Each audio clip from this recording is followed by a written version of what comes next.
हेडलाईन्सचे प्रायोजक आहे NBC bearings, लांब पळण्यासाठी।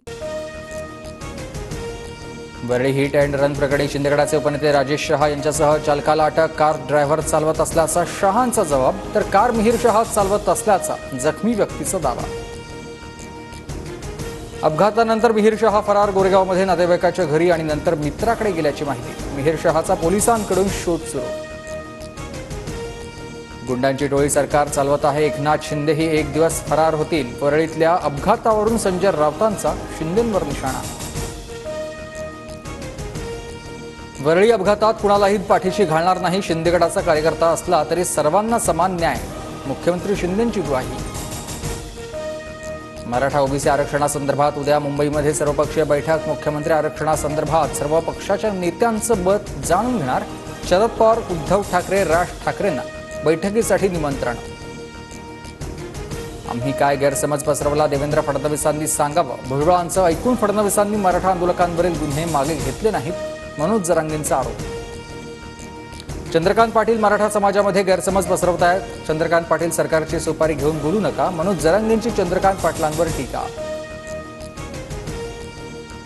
मराठ्यांना त्रास देणाऱ्या ओबीसी नेत्यांना पाडा। परभणीतील सभेतून मनोज जरांगेंचा हल्लाबोल।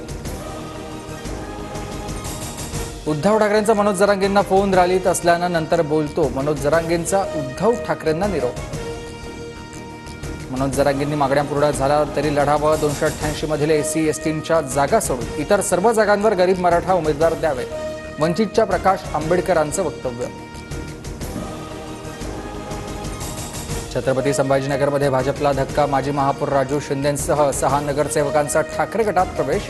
शिवसंकल्प मेळाव्यात उद्धव ठाकरेंच्या उपस्थितीत पक्षप्रवेश। महायुती सरकारच्या पापाचा घडा भरला। पापाचा घडा झाकण्यासाठी योजनांचं पांघरुण। उद्धव ठाकरेंचा हल्लाबोल। कुणाच्या पापाचा घडा भरला हे जनता विधानसभेला ठरवेल। आम्ही जनतेच्या सन्मानाची योजना आणली, मुख्यमंत्री शिंदेंचं उत्तर। उद्धव ठाकरेंकडून छत्रपती संभाजीनगरमधील दुष्काळग्रस्त भागामधील शेतीची पाहणी। पीक विम्याचे पैसे मिळत नाही, उद्धव ठाकरेंसमोर शेतकऱ्यांनी व्यथा मांडली। जे गेटमधून बाहेर निघत नव्हते ते शेताच्या बांधावर पोहोचले, याचा आनंद। एकनाथ शिंदेंचा ठाकरेंना टोला। काटेवाडीत तुकोबांच्या पालखी सोहळ्यात रंगलेत मेंढ्यांचं रिंगण। तुकोबांच्या पालखीचा आज इंदापूरच्या सणसर इथं मुक्काम। पुण्यातील नीरा देवघर आणि भाटघर धरणं अद्यापही कोरडे ठाक। दोन्ही धरणात अत्यल्प पाणी साठा। अमरावती शहरासह जिल्ह्यात मुसळधार पाऊस। शहरात पाणी साचल्यामुळे वाहतुकीचा खोळंबा, तर 15 दिवस दडी मारल्यानंतर पावसाचं आगमन झाल्यानं शेतकरी सुखावला। कोकणातील प्रसिद्ध कोर्निन्को धरण ओव्हरफ्लो झाल्यानं धबधबे प्रवाहित। सिंधुदुर्गात मुसळधार पावसामुळे नद्यांना पूर, तर प्रशासनाकडून जिल्ह्यातील शाळांना सुट्टी जाहीर।